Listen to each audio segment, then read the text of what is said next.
By the 1st century BC, a powerful general called Lucius Cornelius Sulla would be the first to cash in on the loyalty of his men. And Sulla was famous for commanding the affections of soldiers. It was Sulla more than anyone else who set the example.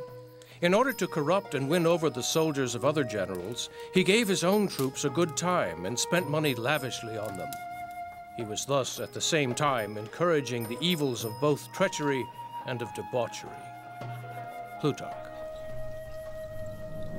In 89 BC, when the Senate ordered Sulla to hand over control of his army in southern Italy, he refused, and his troops remained fiercely devoted to him.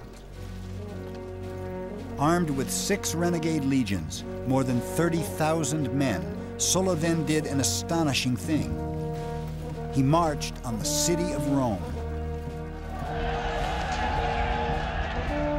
Once in control of the city, Sulla's soldiers went on a bloody rampage.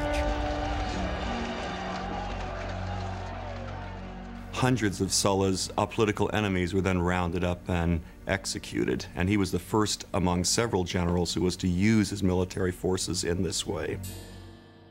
Sulla planted his own supporters in power and quickly left the city in peace, but nothing in Rome would ever be the same. A Roman general used his troops to enforce his own political power. It was the first time, but it would by no means be the last.